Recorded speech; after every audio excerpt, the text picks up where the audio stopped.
Hello students, फिर से आप सबों का मेरे यूट्यूब चैनल में स्वागत है।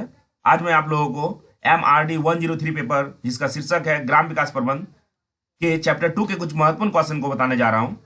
यह वीडियो चैप्टर 2 का पार्ट 1 है। हालांकि चैप्टर 1 के कुछ क्वेश्चन को मैं पहले ही बता चुका हूं। अगर आप नहीं देखे तो मेरे प्रीवियस वीडियो को जरूर देखें। तो चलिए आज जानते हैं चैप्टर 2 जिसका शीर्षक है ग्राम विकास प्रबंध।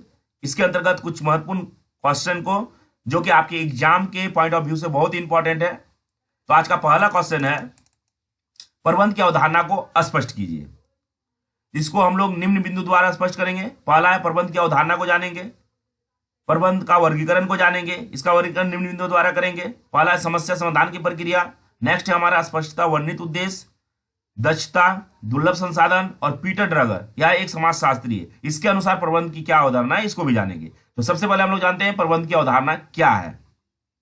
प्रबंध किसी भी व्यापारिक फर्म, सरकारी उद्यम और विभागों, सैनिक संगठनों आदि के लिए आवश्यक है।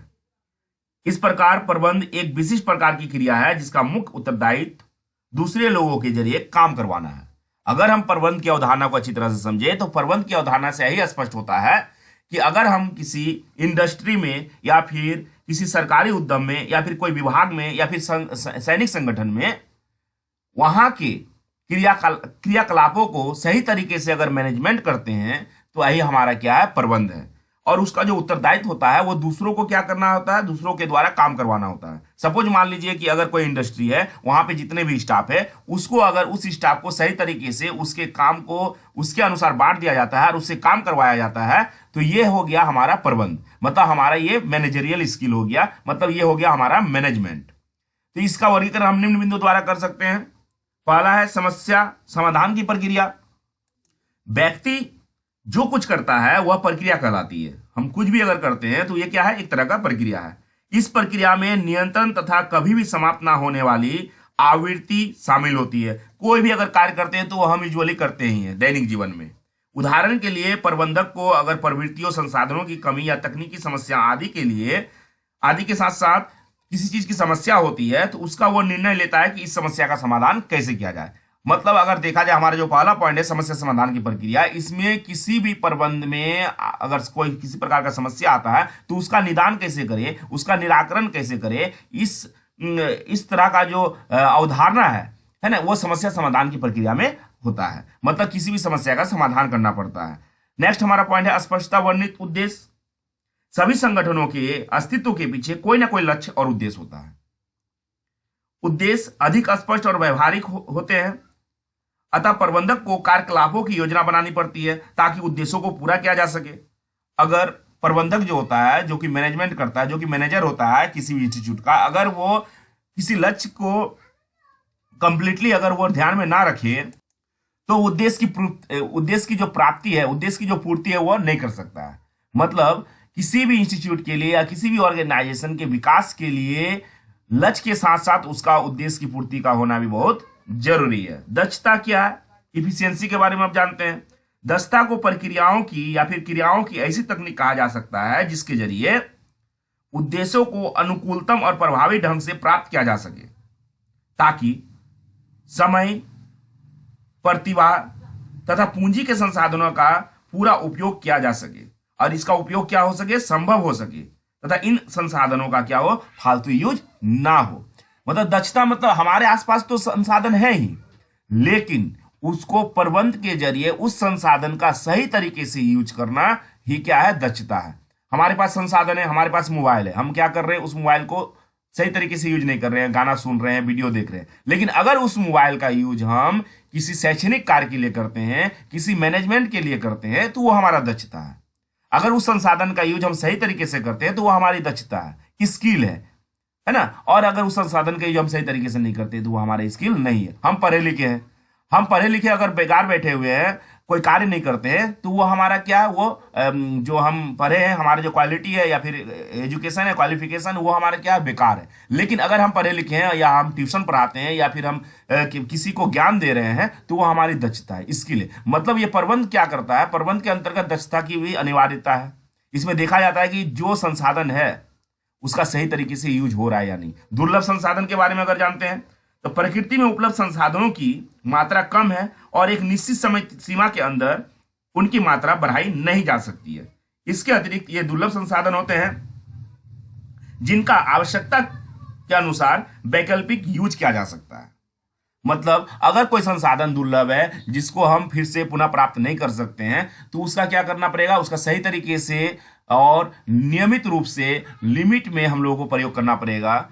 ये हमारा प्रबंध की अवधारणा में ये क्या होता है, स्पष्ट होता है, ताकि अगर उसे हम नियमित रूप से लिमिट में सही तरीके से यूज करते हैं तो हमारा आने वाला जनरेशन भी क्या होगा, इससे वंचित नहीं रहेगा, उनको भी उस संसाधनों को यूज करने का मौका मिलेगा। अब पीटर ड्रगर जो कि एक समाजशास्त्री है, उसके अनुसार प्रबंध की अवधारणा क्या है ये भी हम लोग जान लेते हैं।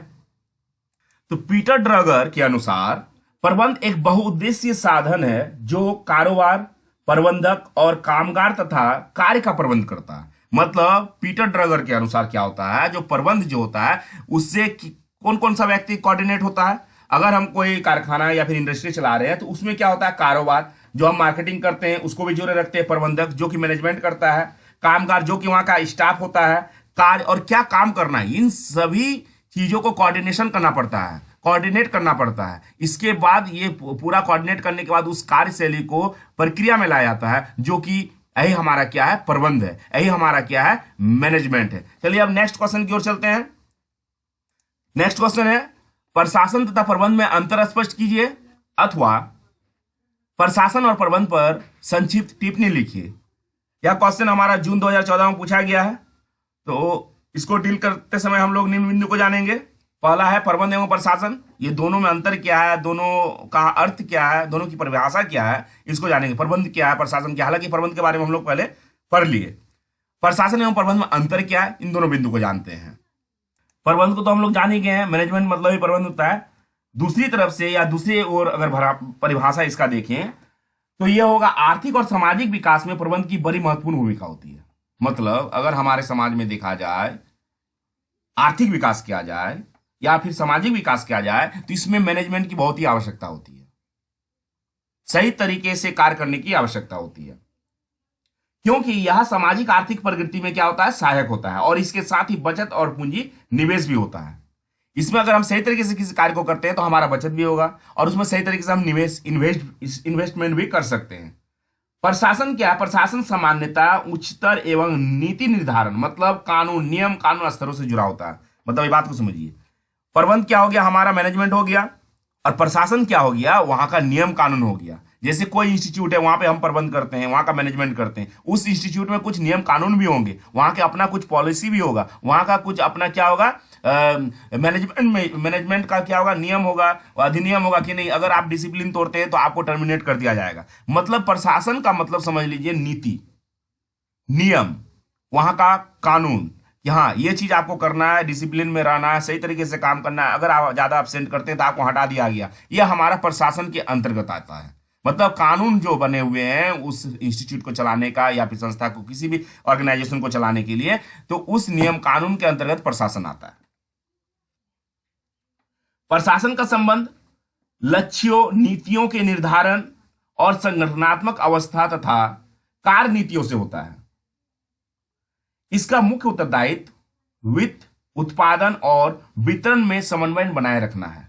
मतलब इसका मुख्य कारण है कि वहां पे जो हमारा किसी को सैलरी देना है, किसी प्रकार का जो फाइनेंशियल लेन देन कर रहा है, कितना हमारा प्रोडक्शन हो रहा है किसी ऑर्गेनाइजेशन में या किसी मैन्युफैक्चर में, कितना वितरण हो रहा है, उसका लेखा जोखा या किसी प्रकार का जो है लेखा जोखा, हिसाब किताब के साथ साथ जो रूपरेखा तैयार किया जाता है, जो ढांचा तैयार किया जाता है, वो प्रशासन के अंतर्गत होता है।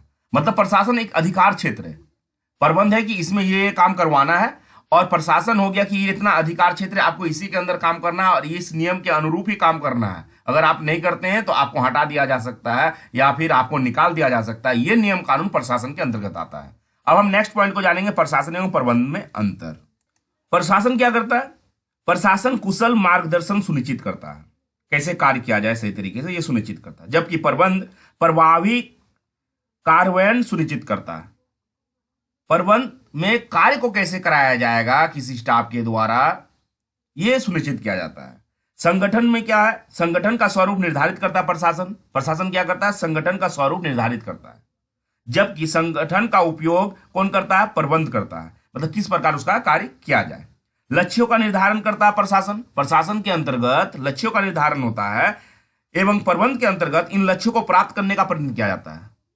प्रशासन तो कह दिया कि चलिए आपको क्या करना है, इतना दिन के अंदर आपको काम पूरा करना है, लेकिन उस काम को पूरा करने के लिए प्रबंध की आवश्यकता होती है। एक क्या बनाया जाता है, एक टारगेट दिया जाता है कि आपको इतना दिन के अंदर क्या करना है, काम को पूरा करना है। यह प्रबंध के अंतर्गत आता है। लेकिन प्रशासन का कहना है कि आपको इतना दिन के अंदर काम करना है, लेकिन कैसे कराया जाएगा, कितने स्टाफ के द्वारा कराया जाएगा, किस किस सीटिंग में कराया जाएगा, है ना, कितना समय लगेगा, यह प्रबंध का लेखा जोखा है, प्रबंध के अंतर्गत आता है। वित्त उत्पादन और विवरण में समन्वय करना प्रशासन का काम होता है। कितना पैसा इन्वेस्ट हो रहा है, कितना उत्पादन हो रहा है, इसको कैसे मार्केट में उतारना है, इसका जो कोऑर्डिनेशन होता है वो कौन करता है, प्रशासन करता है। जबकि प्रबंध के अंतर्गत किसी उद्देश्य तक पहुंचने के लिए दूसरों के कार्यकलाप को समन्वय करता है।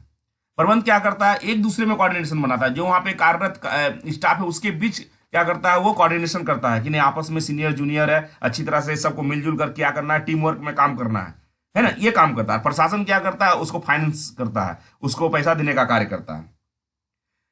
प्रशासन मार्गदर्शन, नेतृत्व और नियंत्रण प्रदान करता है।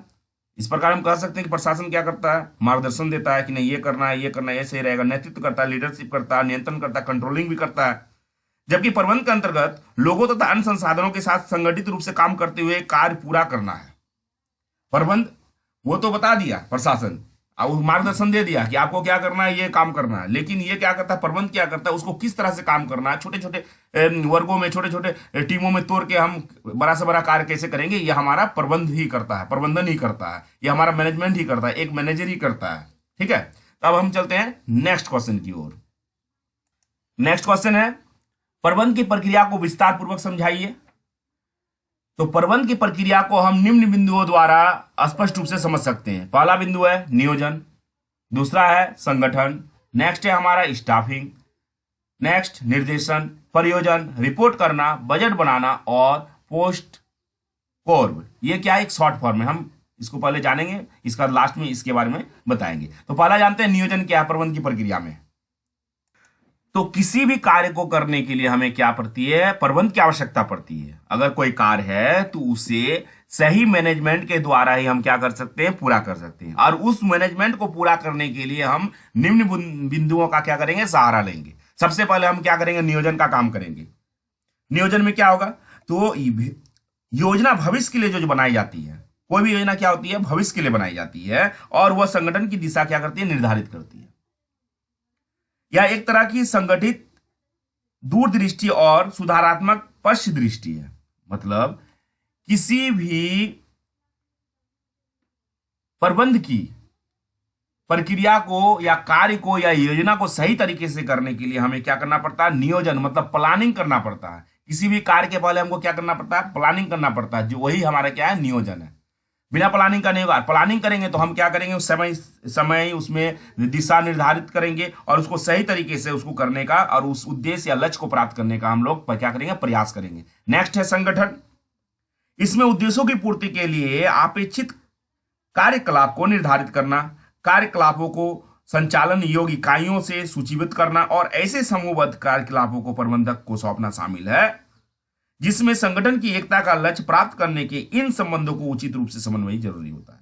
मतलब संगठन भी जरूरी है। संगठन क्या, ऑर्गेनाइजिंग में क्या है कि किसी भी तरह का अगर हम कोई कार्य करते हैं, किसी भी योजना को अगर सुचारू रूप से चलाना चाहते हैं, तो हमारा क्या होगा, एक संगठन की आवश्यकता होती है, एक टीम वर्क की आवश्यकता होती है। नेक्स्ट है हमारा निर्देशन, जिसको हम कह सकते हैं कि निर्देशन से पहले स्टाफिंग है। स्टाफिंग को समझते हैं, स्टाफिंग मतलब स्टाफ। तो प्रबंधकीय और गैर प्रबंधकीय दोनों स्तरों पर कार्यबल किराए पर लेने, मतलब हम लोग किसी भी कार्य को करने के लिए क्या करते हैं, स्टाफ को हायर करते हैं। जैसे किसी कंस्ट्रक्शन का काम करना है तो हम क्या करते हैं, वहां मिस्त्री लगाते हैं, लेबर लाते हैं, तो हायर करते हैं, उसको पैसा देते हैं और उसको किराए पे लेते हैं, और उसे बनाए रखने का कार्य स्टाफिंग कहलाता है। मतलब अगर हम किसी कार्य को समझ लीजिए कि अगर 1 महीना काम करना है, हमको किसी कंस्ट्रक्शन में काम करना है, तो उसमें जो हम स्टाफ को हायर करते हैं और उस स्टाफ को 1 महीना तक जो काम करवाते हैं, वही हमारा स्टाफिंग है। वो जो मैनेजमेंट क्या करता है, उसको काम करवाता है नियमित रूप से, 8 बजे आना, आपको 5 बजे जाना है, ये हमारा स्टाफिंग है। स्टाफ के द्वारा काम करवाना ही क्या है, सही तरीके से काम करवाना स्टाफिंग है। ठीक है। ये बहुत ही क्या होता है, संकटपूर्ण भी होता है, क्योंकि अगर हम सही तरीके से काम नहीं करवाए तो वो काम नहीं करेगा, क्योंकि लोगों की प्रतिभा और ज्ञान कौशल अनुभव और शारीरिक दशा क्या होती है, वो अलग अलग होती है। अब 10 स्टाफ तो किसी ऑर्गेनाइजेशन में काम कर रहा है, लेकिन 10 स्टाफ का दिमाग क्या है, कौशल अनुभव और शारीरिक दशा अलग है। कोई शारीरिक दशा से क्या होगा, सक्षम होगा, एक्टिव होगा, कोई लेजी होगा, धीरे धीरे चलता है। कोई कौशल होगा, तुरंत तुरंत काम कर दे रहा है, किसी को बोले कंप्यूटर में आप ये प्रिंट निकालिए, तुरंत कर रहा है, कोई प्रिंट करने में 5 मिनट लगाता है। किसी की प्रतिभा तुरंत है, तुरंत कैच कर लेता है। कोई टीम वर्क में काम करने के लिए सही रहता है कि ना, समन्वय करता है, वो कोऑर्डिनेशन के साथ काम करता है। कोई टीम वर्क में काम करना नहीं चाहता है, उलझ जाता है एक दूसरे से। तो अलग अलग प्रतिभा भी होती है, तो ये क्या है, संकटपूर्ण भी है एक हिसाब से देखा जाए तो। स्टाफिंग में क्या होता है, उसको संभालना बहुत ही मतलब दुविधा वाले भी बात है। अगर सही तरीके से मैनेजमेंट नहीं कर पाए तो आपस में स्टाफ क्या होता है, उलझ जाता है। अतः प्रबंधक वर्ग को कार्यबल की तकनीकी और परिचालन क्षमता के साथ साथ उसी सामाजिक और मनोवैज्ञानिक पृष्ठभूमि की जानकारी भी होना चाहिए। अगर कोई प्रबंधक है, प्रबंध को करने वाला प्रबंधक ही होता है, मैनेजर होता है। अगर कोई प्रबंधक है तो उसको क्या करना पड़ेगा, मनोवैज्ञानिक रूप से उसका पृष्ठभूमि भी जानना पड़ेगा कि ये व्यक्ति क्या सोच सकता है।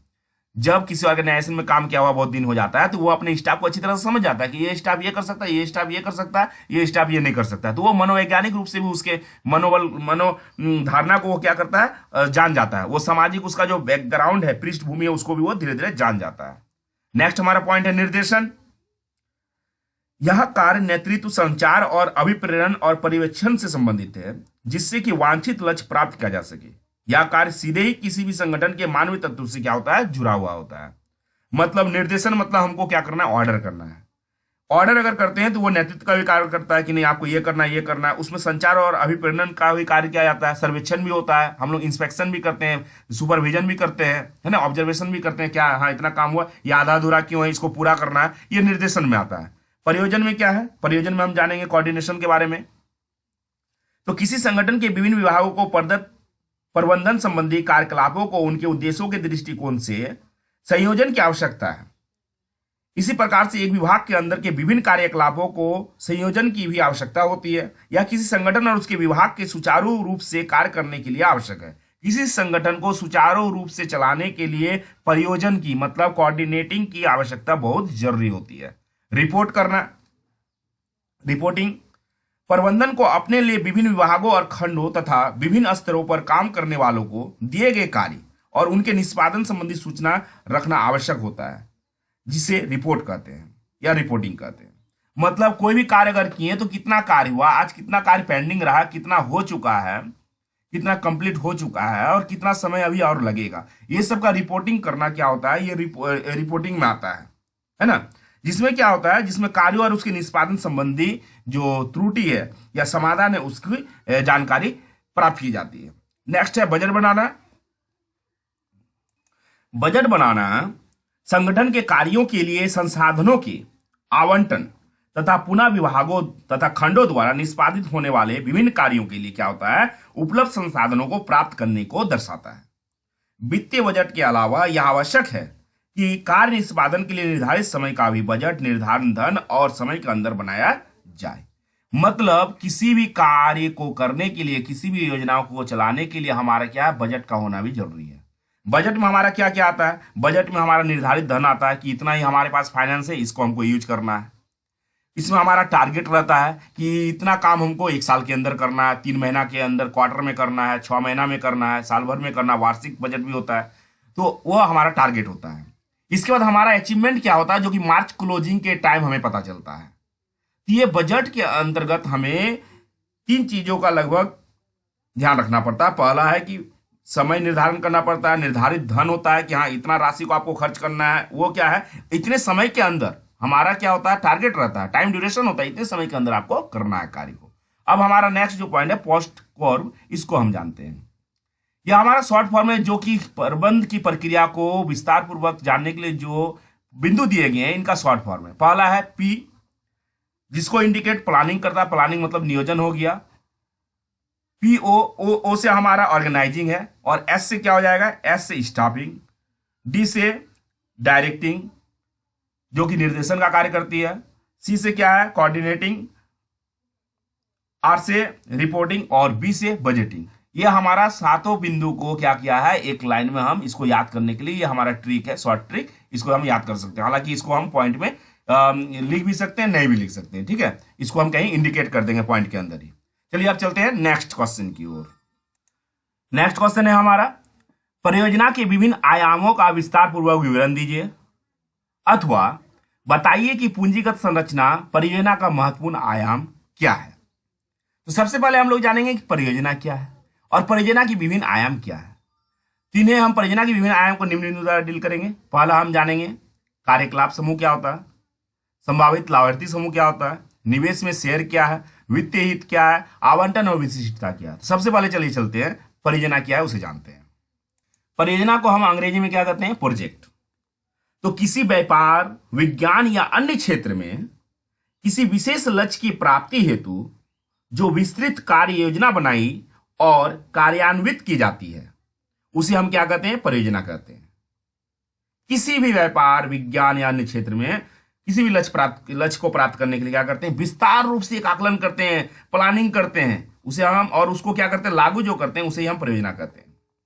इसके अंतर्गत पूरे कार्य को छोटे छोटे कार्यों के रूप में विभक्त करके उसका समयबद्ध कर्म प्रस्तुत किया जाता है कि हाँ इस परियोजना को करने में क्या कितना समय लगेगा, 1 साल का समय लगेगा। लेकिन हम क्या करेंगे, 1 साल में तो करेंगे ही, लेकिन उसको क्या करेंगे, छोटे छोटे कार्यों में विभक्त कर देंगे। हाँ कि जनवरी महीना में इतना कार्य करना, फरवरी में इतना करना, मार्च में इतना करना, छोटे छोटे कार्यों में विभक्त करके उस कार्य को क्या करना है, पूरा करेंगे।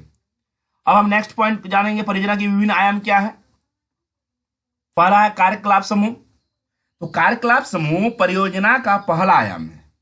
किसी भी परियोजना को स्टार्ट करने से पहले हम लोग क्या करेंगे, कार्यकलाप ही करते हैं।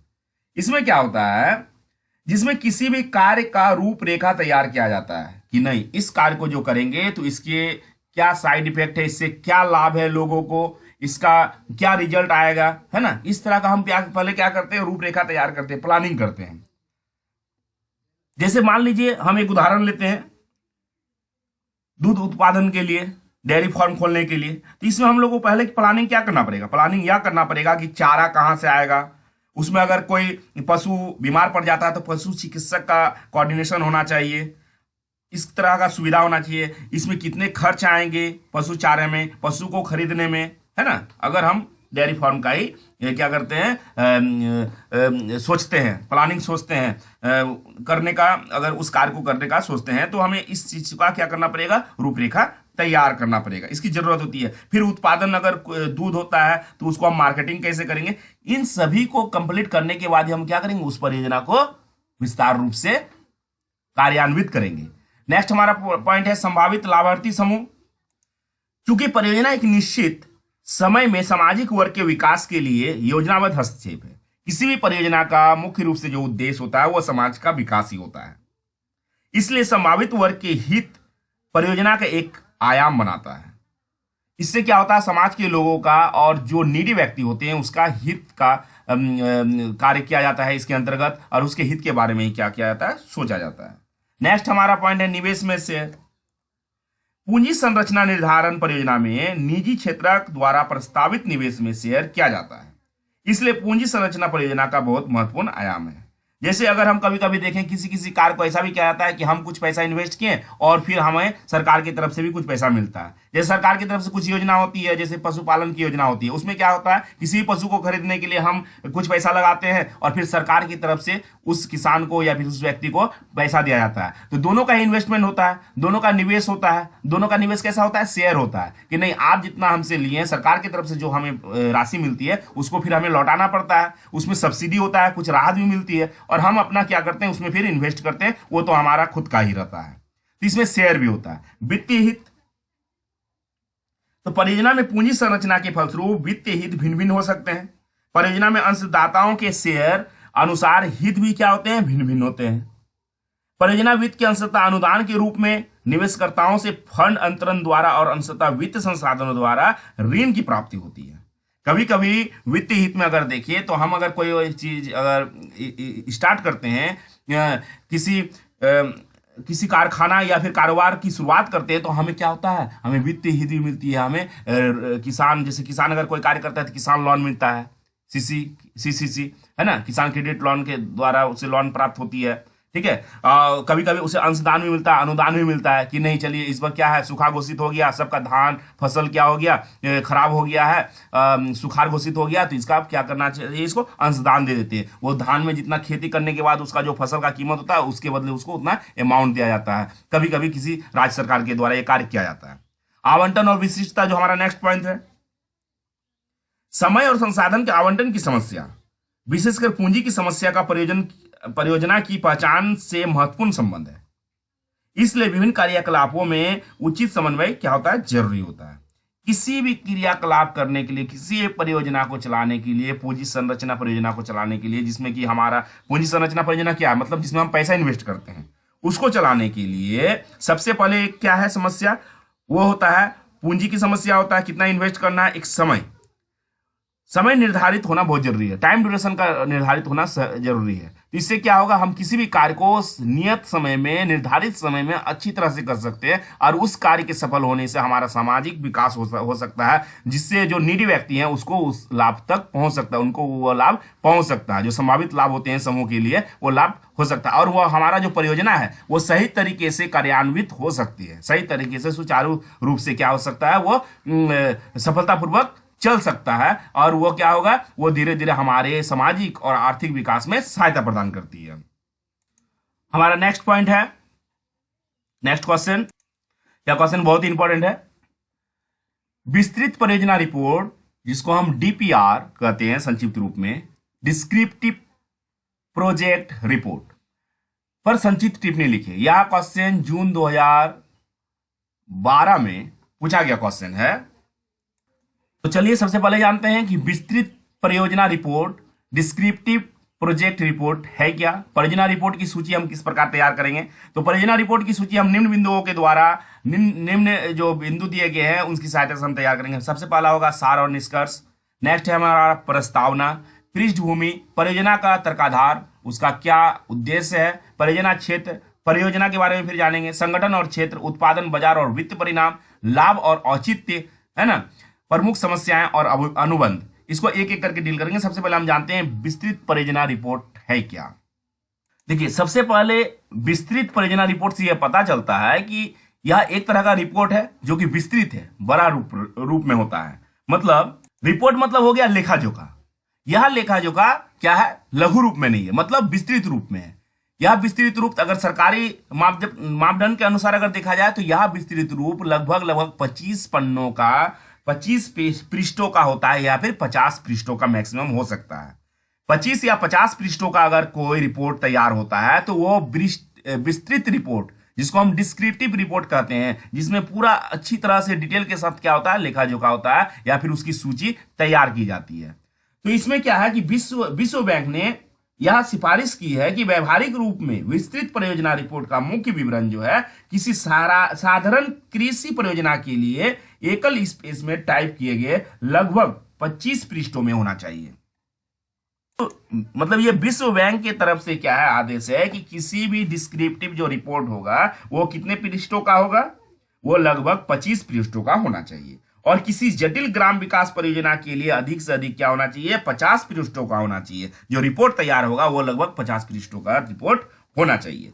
इस विवरण के साथ अनेक अनुबंध भी होने चाहिए, मतलब इसमें अटैचमेंट भी लगना चाहिए, है ना। उसमें क्या होना चाहिए, उसमें धीरे धीरे उसमें अटैचमेंट भी जोड़ा जाना चाहिए। 25 पृष्ठ का तो हो सकता है, या मैक्सिमम 50 पृष्ठ का तो हो ही सकता है। उसके साथ साथ उसके पीछे क्या है, अटैचमेंट भी आप लगा सकते हैं, जो अलग खंड के भी हो सकते हैं। ये हो सके कि उस परियोजना से बिल्कुल अलग हो, लेकिन उस परियोजना में क्या हो, वो सपोर्ट करता हो, उसको हम अटैचमेंट के रूप में लगा सकते हैं। अब हम लोग जानेंगे परियोजना रिपोर्ट की सूची में जो किस किस पॉइंट की जरूरत पड़ती है, किस किस बिंदु की जरूरत पड़ती है। पहला है सार और निष्कर्ष। सार और निष्कर्ष से यही पता चलता है कि सार मतलब हो गया हमारा समरी, मतलब पूरा परियोजना का क्या समरी है, उसका क्या मुख्य बिंदु निकलता है। और रिपोर्ट हमारा क्या हो जाएगा, सार और निष्कर्ष क्या हो जाएगा, कंक्लूजन, आखिरकार उसका क्या आउटपुट निकलता है। तो इस भाग में परियोजना के अनिवार्य तत्व बहुत ही संक्षिप्त रूप में दिए जाने चाहिए। अगर हम सार की बात करें तो सार में अगर हम क्या करेंगे, ये तो 50 पृष्ठ का है, मान लीजिए किसी भी रिपोर्ट को हम तैयार करें 50 पृष्ठ का, तो 50 पृष्ठ को तो हम एक साथ में ना पढ़ सकते हैं, इसके लिए टाइम लगेगा। लेकिन जो पहला पेज में सार और निष्कर्ष दिया रहेगा उससे यह पता चल जाएगा कि 50 पृष्ठ में क्या लिखा हुआ है, मतलब विषय के रूप में समझ लीजिए। हम एप्लीकेशन लिखते हैं तो पहले विषय लिखते हैं, इसके बाद एप्लीकेशन लिखते हैं। विषय से बहुत कुछ पता चल जाता है कि इसके अंदर हमारा बॉडी में क्या लिखा होगा। उसी तरह सार और निष्कर्ष से यह पता चल जाएगा कि इस परियोजना रिपोर्ट में जो 25 या 50 पेज का जो बना हुआ है उसमें क्या है। ये एक हमारा छोटा सा समरी टाइप का रहेगा और उसका कंक्लूजन लिखा हुआ रहेगा, ठीक है। और इसमें तर्कधार, प्राथमिकताएं, लाभार्थी, मुख्य घटक, निवेश, अवधि, लागत, संगठन और वित्तीय आर्थिक प्रयासों का वर्णन होता है।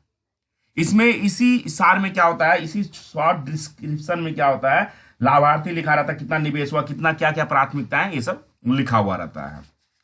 अब हम चलते हैं नेक्स्ट पॉइंट, हमारा प्रस्तावना। तो इस भाग में परियोजना विचार के उद्भव का वर्णन होना चाहिए और यह बताया जाना चाहिए कि विस्तृत परियोजना रिपोर्ट तैयार करने की कौन कौन सी एजेंसियां जिम्मेदार है। मतलब किसी भी अगर हम परियोजना को लागू करते हैं या फिर रिपोर्ट तैयार करते हैं जिससे हम बोलेंगे कि नहीं इसमें कौन कौन से एजेंसियां काम कर रही है, इसमें किस किस का हेल्प हो रहा है। मान लीजिए कोई भी कार्य अगर चलाया जा रहा है ग्राम विकास के लिए या फिर ग्राम विकास के कार्य के लिए तो सबसे पहले यह बताना जरूरी होता है कि इसमें कौन सी एजेंसियां हैं या फिर गैर सरकारी जो एजेंसियां हैं जो कि एनजीओ है वो कार्य कर रही है। सपोज मान लीजिए कि अभी कोरोना काल में क्या होता है कि सैनिटाइजर बांटने का काम है या फिर मास्क बांटने का काम है, तो कौन सी योजना कर रही है, इस योजना के तहत क्या है, कौन सी टीम या फिर एजेंसी कार्य कर रही है। तो बहुत सारी एजेंसी है, बहुत सारे फाउंडेशन है, बहुत सारे एनजीओ है जो कि सामने आते हैं। ये कौन कौन सी एनजीओ या फिर फाउंडेशन या फिर कौन सा व्यक्ति इसमें क्या सहयोग कर रहा है, इसका लिखना बहुत जरूरी होता है। पृष्ठभूमि की अगर बात करें तो इस भाग में परियोजना की रूपरेखा मुख्यतः पर्यावरण के संदर्भ में स्थापित करने के लिए होती है। मतलब पर्यावरण के अकॉर्डिंग प्राकृतिक, आर्थिक और सामाजिक रूप से हम लोग क्या करते हैं, पृष्ठभूमि को लिखते हैं। अगर किसी परियोजना को लिखते हैं तो हाँ वहाँ का क्या है, क्लाइमेट कैसा है, वहाँ का पर्यावरण कैसा है, वहाँ की आर्थिक स्थिति और सामाजिक स्थिति क्या है, वहाँ का पहनावा ओढ़ावा क्या है, ये सब भी हम लोग की पृष्ठभूमि क्या करते हैं, लिख देते हैं। ये हमारा शॉर्ट डिस्क्रिप्टिव हो रहा है, मतलब पूरा का सार छोटा सा कि हम नमूना दे रहे हैं, है ना, पृष्ठभूमि में। परियोजना का तर्काधार अगर बात करें तो इस भाग में परियोजना के चयन के लिए तकनीकी, आर्थिक और सामाजिक औचित्य भी बताए जाने चाहिए। इसमें क्या है, बताना चाहिए कि ना तकनीकी वहां पे कैसे सुविधा है, आर्थिक कैसी सुविधा, सामाजिक औचित्य क्या है, वहां का क्या रहन सहन है, क्या आइडेंटिटी है। इसलिए सभी तो इस परियोजना द्वारा अपनाई नहीं जाती। और इसमें क्या होता है, कार्य नीति को ही बताना चाहिए कि हमारा कार्य करने का तरीका क्या होगा। कोई परियोजना हम डायरेक्ट लागू नहीं कर सकते, हाँ बता सकते हैं कि सिस्टम के अनुसार करेंगे। सबसे पहले हम किसी भी कार्य को स्टार्ट करने से पहले वहाँ के जनसभा या फिर आम सभा का क्या करेंगे, आयोजन करेंगे, लोगों को लेंगे, जन समूह को लेंगे और किसी भी कार्य को हम क्या करेंगे, लागू करेंगे। नेक्स्ट हमारा पॉइंट है परियोजना क्षेत्र। परियोजना क्षेत्र के विकास के अवसरों तथा संभावना का भी उल्लेख होना चाहिए। परियोजना क्षेत्र में होना चाहिए क्या क्या विकास होगा, क्या क्या संभावना है, इस विकास के बाद क्या क्या अपॉर्चुनिटी लोगों को मिल सकता है। परियोजना जो प्रोजेक्ट होता है, इस भाग में परियोजना के उद्देश्य का और उसके संचालन तंत्र का विस्तृत वर्णन होना चाहिए कि परियोजना में क्या है, इसका किस प्रकार से हम यूटिलाइजेशन करेंगे, इसका क्या इंपैक्ट पड़ेगा, है ना, ये सब हम बताएंगे धीरे धीरे। अब संगठन और प्रबंध, इसको हम पहले ही जान चुके थे। संगठन और प्रबंध में क्या है, इस भाग में परियोजना की इस संगठन और प्रबंध का जो कॉलम रहेगा उसमें हम क्या करेंगे, उसमें ये चीज बताएंगे कि इस भाग में परियोजना के विभिन्न पहलुओं के कार्यान्वयन और परीक्षण एजेंसियों का वर्णन होगा। इसमें कौन कौन से एजेंसी किस कार्य के लिए रखा गया है, इसमें प्रशासनिक व्यवस्था और अभिजित कर्मचारियों का स्वरूप के बारे में बताएंगे कि इसमें कौन कौन से कर्मचारी हैं या फिर कौन कौन से अधिकारी हैं जो कि इस परियोजना में हमें सपोर्ट कर रहे हैं या फिर उनका सपोर्ट लेना चाहिए। इसके बारे में हम इस कॉलम के अंतर्गत, जो संगठन और क्षेत्र के कॉलम है उसके अंतर्गत हम वर्णन करेंगे। उत्पादन बाजार और वित्त परिणाम के बारे में अगर हम जानेंगे तो इसमें क्या है, इस भाग में हम लोग लाभार्थी परियोजना के मुख्य धारा से क्यों नहीं आए, क्यों नहीं जुड़ रहे हैं। अगर कोई परियोजना स्टार्ट करते हैं तो उसमें लाभार्थी को क्या मिलेगा, उसमें जो निडी व्यक्ति उसको क्या मिलेगा, और अगर कोई जुड़ना नहीं चाहता है तो क्यों नहीं जुड़ना चाहता है, इसके बारे में उसका क्या परिणाम होगा, है ना। वित्त परिणाम के बारे में जानेंगे कि उसको क्या फाइनेंशियल जो बेनिफिट है वो क्या मिलने वाला। लाभ और औचित्य, अगर लाभ और औचित्य के बारे में बोलेंगे तो बेनिफिट क्या होगा, है ना, किसी परियोजना को स्टार्ट करते उसका पहलू जो है वह सामाजिक रूप से क्या इंपैक्ट डालता है, उसका लाभ क्या होगा। और औचित्य जो है वो हो गया जस्टिफिकेशन, वो संतुष्ट है कि नहीं इस परियोजना से, ऐसा नहीं कि हम थोप देंगे कोई परियोजना। प्रमुख समस्या क्या है, प्रमुख समस्या में अगर बात करें तो किसी परियोजना को स्टार्ट करने से लेकर उसके अंत तक क्या क्या समस्याएं हैं, क्या क्या प्रमुख समस्या हुई, उसका निदान किस प्रकार करेंगे, इन सभी का चर्चा और इन सभी का निवारण हेतु उस बिंदुओं को क्या किया जाता है, इंडिकेट किया जाता है, लिखा जाता है।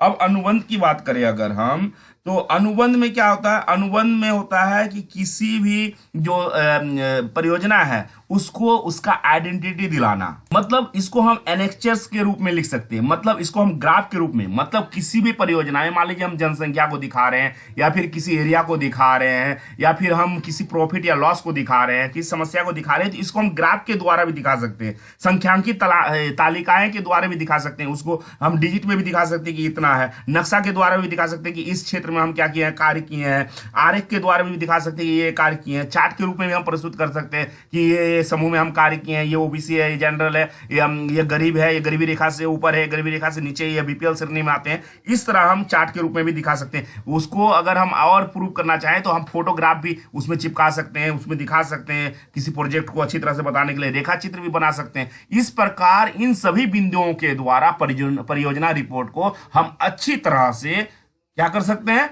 प्रस्तुत कर सकते हैं, प्रेजेंट कर सकते हैं, जो कि विस्तृत परियोजना रिपोर्ट को सही और सुसंगठित रूप से क्या करता है, दर्शाता है, जिसको हम शॉर्ट फॉर्म में डीपीआर कहते हैं। अब चलिए हम नेक्स्ट क्वेश्चन की ओर चलते हैं।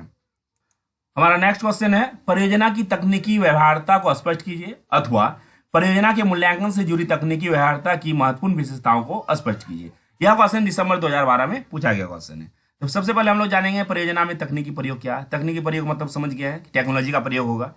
परियोजना की विशेषताएं क्या है, विशेषताएं की बिंदु को जानेंगे, समय, संबंध, प्रतिक्रियाओं का चयन, परियोजना से लाभ। तो चलिए सबसे पहले जानते हैं कि परियोजना में तकनीकी प्रयोग से हम क्या समझते हैं।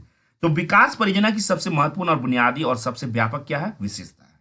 किसी भी विकास हेतु परियोजना जो चलाई जाती है, लागू की जाती है, उसमें सबसे महत्वपूर्ण है कि उसमें यह विशेषता होनी चाहिए कि उसमें समय क्या होना चाहिए, लिमिट होना चाहिए, नियत समय होना चाहिए, वित्त की सही तरीके से प्रयोग होना चाहिए। ठीक है, इस प्रकार हम अगर कहें कि किसी भी टेक्नोलॉजी का प्रयोग, सपोज मान लीजिए कि इस तरह ईट गार, अगर किसी कुआं का ही मान लीजिए सिंचाई के रूप में प्रयोग किया जाता है, जैसे परियोजना हेतु किसी परियोजना, जैसे सिंचाई परियोजना है, तो सिंचाई परियोजना हेतु हम क्या करेंगे, सिंचाई के लिए पानी का सुविधा करेंगे। तो पानी की सुविधा के लिए हम क्या करेंगे, कुओं का खुदाई करेंगे। सरकार के द्वारा क्या होता है, किसानों को कुआं दिया जाता है। तो इसमें क्या होता है, ईंट गारे का भी प्रयोग किया जाता है। ठीक है, कभी कभी क्या होता है, जुताई के लिए ट्रैक्टर का प्रयोग किया जाता है, जो कि टेक्नोलॉजी का प्रयोग है।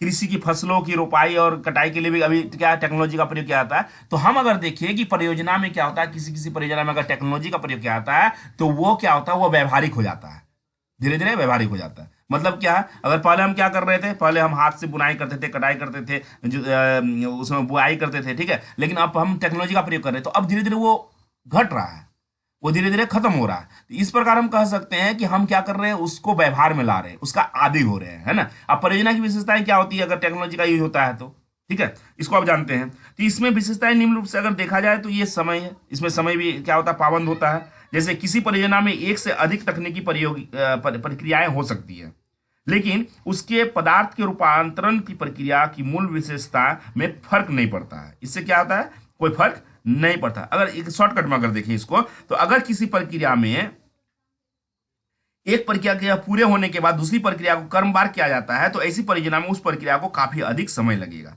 जिससे विभिन्न प्रक्रिया साथ साथ चलाई जा सकती है। कभी कभी क्या होता है कि एक कार्य तो हो रहा है, इसके बाद हम दूसरे कार्य को करते हैं, तो उसमें क्या होता है, समय सीमा निर्धारित होना चाहिए कि नहीं, ये कार्य खत्म होने के बाद दूसरे कार्य को आप स्टार्ट कीजिए। ठीक है, संबंध, अगर हम रिलेशनशिप की बात करें तो प्रक्रिया में रूपांतरण होने वाले आदानों में आपस तथा परिणामी उत्पादनों के बीच क्या होता है, निश्चित संबंध होता है।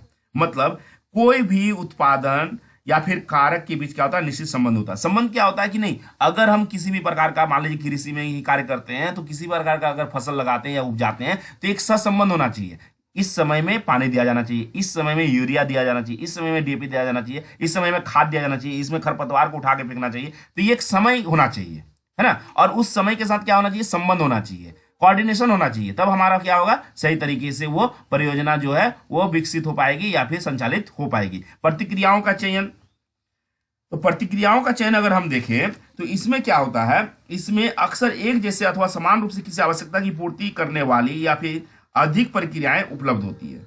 किसी भी प्रतिक्रिया का जो मुख्य उद्देश्य होता है वो परियोजना को सुचारू रूप से चलाने के लिए होता है। मतलब अगर हम किसी योजना को स्टार्ट करते हैं तो हमारा क्या होता है, उधर से आउटपुट आता है कि नहीं ये सही है, नहीं ये गलत है। अगर सही है तो ठीक है, अगर गलत है तो हमें सुधार करना चाहिए, ये प्रतिक्रिया का होना चाहिए। तो प्रतिक्रियाओं का भी चयन करना चाहिए, नहीं ये इस तरह का आउटपुट आ रहा है, फीडबैक तो आ रहा है, लेकिन कौन सा फीडबैक जो है हमें चुनना चाहिए या फिर सही है, इसको भी सही तरीके से निराकरण या फिर निष्कर्ष उसके करना चाहिए।